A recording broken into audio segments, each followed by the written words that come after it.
Zwom. Doot, doot, doot, doot, doot. BMO. Hey everyone, and welcome to another BMO Creative crypto video. So this one is the interesting story of Zana the Alma. May take a while, there's a lot to get through, so bear with me and enjoy the story. So the story about Zanna may be the most well-known story about an Alma, which is Mongolian for wild man.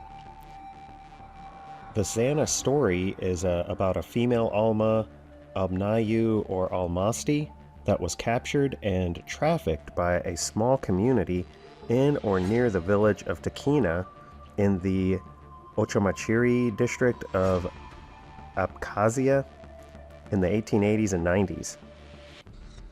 The story of her capture changes depending on your source, from local hunters chasing her into a pit, her being caught, gagged, and bound and tied to a log, or her being shot and then roped, or her being chased and cornered by hunting dogs. She was then traded or sold to a nobleman adventurer named Eji Janaba.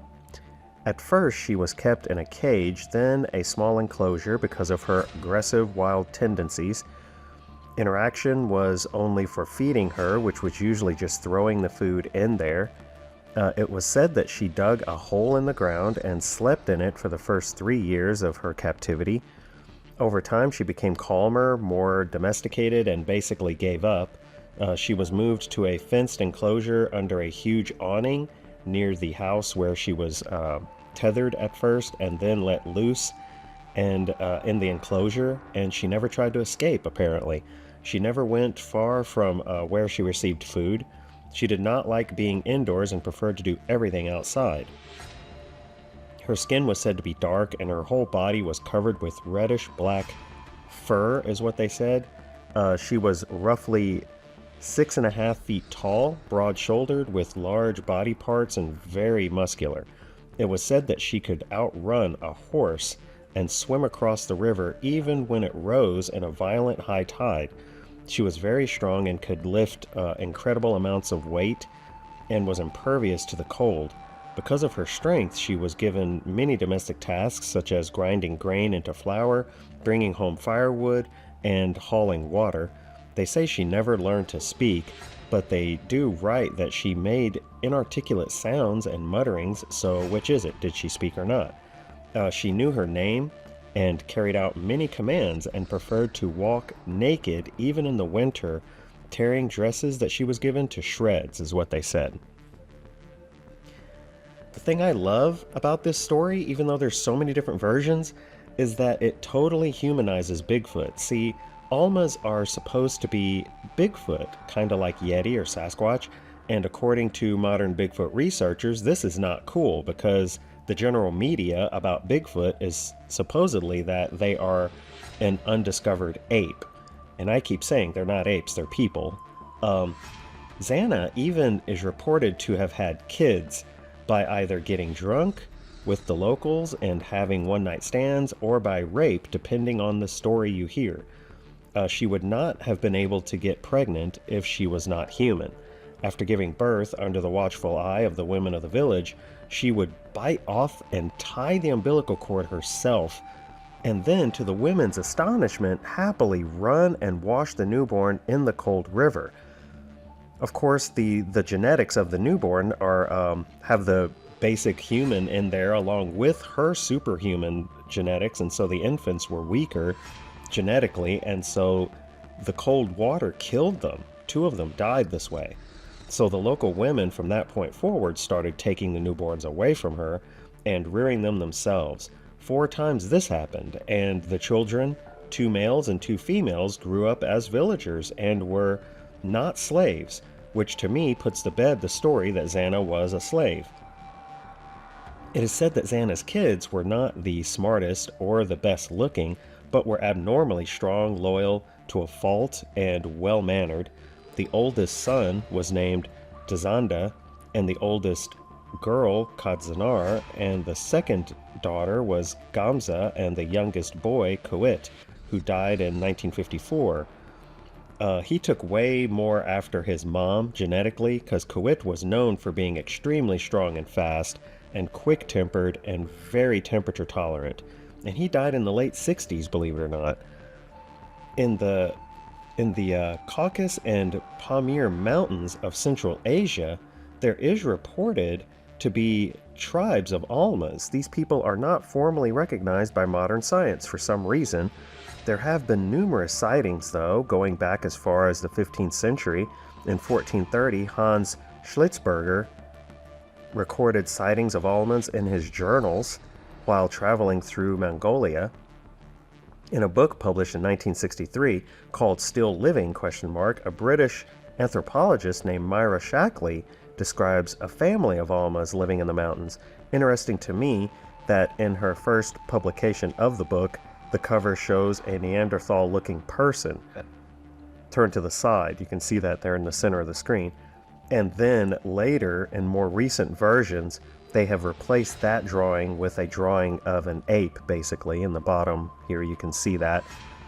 And it's just sad to me that they would do that, because she does not describe them as apes at all. They are people. Anyway, so I've seen at least 13 DNA studies that claim all kinds of stuff. Whether Zanna was a victimized woman suffering from a disability, a runaway slave, or a surviving Neanderthal, the story is intriguing and all but completely covered up by science, even though there is a lot of science around it, proving that Sasquatch are tribes of people, just as Native Americans and others have said for generations. So after reading what I could find online, I had to go to real physical books because I couldn't believe some of what was said. The online stories are very messed up. They've been twisted and changed over the years. They say that she was 6'6", for example, and could outrun a horse, lift a 50-kilogram sack with one hand and put it into the back of a cart, and could swim upstream any time of year, even with ice in the water, but was captured by regular people and kept in a cage and possibly raped? I mean, how? That would be like trying to take down the Hulk, She-Hulk. I mean, you could see here in this drawing here what that would be like. I mean, unless she wanted to be taken down, that is not happening. And if she was that big and strong and that fast, capturing her or subduing her, yeah, that's not happening. Also, I couldn't believe that Zanna was allowed to just walk around completely naked like all of these stories say, because these villagers would not have allowed that. I mean, I don't care how hairy she was, they would have had her cover up, okay? Also, she was they say that she was a slave in some of these stories, but her kids, when they were born, were free members of the village. So how is that possible? And here's pictures of two of the youngest kids there. That's yeah, that's two of them right there. And the youngest son, his bones were actually dug up, and I'll talk about that here in a second. The original accounts that I found from the Soviet scientists who visited the region in 1962 and gathered information from the elders still living in the village of Tikina tell a different and more realistic and way less exciting story. The locals did describe her as being part human and part animal, over 2 meters tall and dark-skinned, covered with thick hair, not fur, hair, and was able to lift 50-kilogram sack of flour with one hand and put it in the back of a cart, and able to outrun a horse. If you were like riding a horse full speed, she could take off running after the horse had already started running and catch up with you, no problem. And completely impervious to cold even when wet. According to them, a wealthy landowner in their village by the name of Eji Janaba, not an explorer, saw her at the edge of his property several times, and nobody believed him. So he started leaving gifts out for her, food and things, and she would come and get it. And then over days and months, he kept bringing it closer and closer to his house, and finally started kind of communicating with her, becoming friendlier with her, to the point that she hung out on his property willingly. So that's how she was quote-unquote captured. She was never, captured. She willingly stayed. And she did dig some kind of a den bed for herself to sleep in the ground. She did communicate, but did not communicate to everyone, according to him, and she had a very promiscuous personality, flirty, very flirty, and would get drunk and have one night stands with the local men, which is why Edgy thought maybe it's possible, just maybe that's the reason that she was kicked out of her own tribe. Very possibly. I mean, who knows? She did rip up clothing that was given to her, but she made strips of cloth out of it, like gauze, and wrapped it around her body and legs.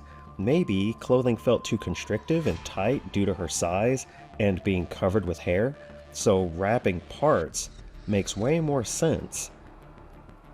Zanna did give birth to 4 sons, 2 surviving and 2 daughters from local men.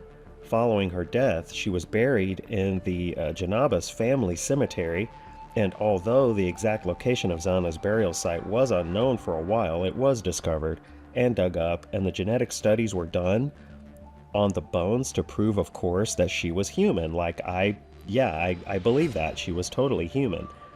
Sasquatch or human. The grave of her youngest son, Kawit, was also identified in 1971, and it was also dug up. They shipped the bones to Moscow for scientific study. This revealed a combination of modern and ancient features, according to them. The facial sections of the skull that are normally thin were thick on him, significantly larger as well in comparison with a normal skull. The mass was thicker and more Neolithic-like. These features aroused great interest among anthropologists of the day, but now it's all hush-hush. Her family lineage shows that her supergiant genetics receded with every generation.